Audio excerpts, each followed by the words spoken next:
Hello friends. Welcome to the channel. If you're interested in historical stories and unique information, don't forget to hit the like button, subscribe to the channel, and turn on the notification bell. Now, let's dive into today's powerful story. The following text is taken from a Facebook page called The Jita Clans, and the author is Bart Hansen. I'm reading this aloud for educational and informational purposes. The Dog Soldier. One summer evening in 1853, 6 young Cheyenne Dog Soldiers lay in the grass outside a Pawnee camp along the Red Shield, or Repu Blokun, River. As the Scots were about to pull out and return to the main party, one of them stopped and made a suggestion: "Let us wrap ourselves in blankets and go into the village one at a time. We can bump against them and concoup." However, the other Scots refused, reminding the reckless brave that they were there to locate the village so the main party could attack them. That impetuous warrior, Tall Bull, had by 1864 become acknowledged leader of the Dog Soldiers, the fiercest of the Cheyenne warrior societies. More than 100 lodges, or about 500 people, followed him, and the other chiefs over eastern Colorado and western Kansas, and Nebraska. Late that year the Sin Creek Massacre set off a war with the whites, the so-called Cheyenne Repu War of 1864–65. Tall Bull, seeing the war's futility, led his people north, away from the white men to the Powder River country. But within a year, homesickness had driven them back to the Repu Blokun and Smoky Hill River area. In the spring of 1866, Tall Bull and his followers returned to a strange land. The buffalo were drafting out of the prime lands, along with those Smoky Hill, moving away from the advancing farms and railroads. Suffering depredations at the hands of white settlers and seeing the buffalo disappearing, the Dog Soldiers began a war once again. Through the winter and into the spring of 1867 they raided the central stage route, determined to drive the wagons and stations off of Buffalo Range. In response, Major General Winfield S. Hancock took 1,400 soldiers to Fort Larned, Kansas, in April to have a council with the Dog Soldiers.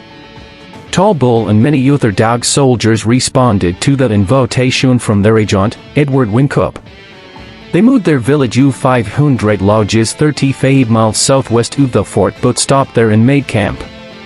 Sin Creek was still fresh in their memories. Only the chiefs rode into Larned to talk with the soldiers. Major General Hancock hoped to offer the Cheyenne a new reservation south of the Arkansas River, and one of his officers, Colonel George Armstrong Custer, made a striking impression on the Cheyenne. He was 14 years younger than Hancock, and he had a mustache and long yellow hair. Although his frustration with the council preceded a rout with Hancock and Custer's arrest, the warriors remembered him. After the council, Tall Bull and his people remained in the area until the buffalo returned, but on June 9, 1867, a detachment of troopers under Custer's command made a mistake that would cost lives and ensure the war would go on. 8 Cheyenne and Arapaho people went to the mail stage at Palmo to ferry to trade. They were on a peaceful errand and had a official pacification flag. But Custer's men captured them and took them back to Fort Larned. The Dog Soldiers were enraged. That night a large party of Cheyenne raiders rode on Palmo to ferry. They found only 2 men, mail carrier Milton Lowry and one guard. They made attempts to capture Lowry alive but he resisted, so they scalped and killed him. In retreats they met and captured a 3rd man, forced him to raid upon him until he was able to run no more, then they scalped and killed him as well. When the troopers returned and saw the DK Cheyenne, they wondered if the Dog Soldiers had finally declared war against them. But it was clear to Hancock and Custer that Tall Bull and his leaders still did not want a full-scale war. They had not attacked the fort, nor had they pursued and fight with Custer's men. All through the summer of 1867, Cheyenne raids continued. Small bands made quick attacks on wagon trains, stages, and ranches. But the region was too large and the troop numbers too small to prevent them all. By September, Major General Philip Sheridan had called for a new campaign to defeat the Cheyenne and their allies once and for all. Sheridan's plan was to attack in winter, when the Indians were weakest, camped in one place, and low on supplies. He sent Colonel George Armstrong Custer and his 7th Cavalry to fight and subdue the Dog Soldiers.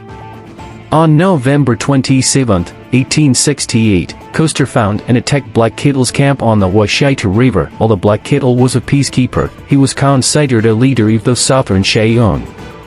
Custer's troopers killed Black Kettle, 200 others, and captured 200 more, mostly women and children. The Dog Soldiers retreated north once again. In spring of 1869, Talbot led his people to the Republican region, as he had done in 1865. They hoped to reconnect with other bandits and leave free from reservation restrictions. But at White Butte, which the Cheyennes call Summit Springs, the 5th Cavalry under Major Eugene Carr attacked. They surprised the village on July 11, 1869. Counted by Pawnee Scots, though American troops approached without being seen, then stormed the camp. Cheyenne, 2 Crows, is kept on one of Talbot's war ponies. Talbot himself tried to flee with his wife and child. He rode into the ravine, but was surrounded by Scots led by Frank and Luther North. Months later, Talbot was shot and killed. Some say it was Frank North who fired the fatal shot when Talbot raised his head.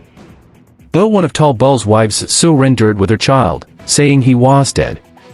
Others, like Buffalo Bill Cody, claim they had killed Talbot in a later skirmish. Cody said he shot a man raiding a fine house, who was about to escape. The house ran into the village and was recognized by a woman as Talbot's.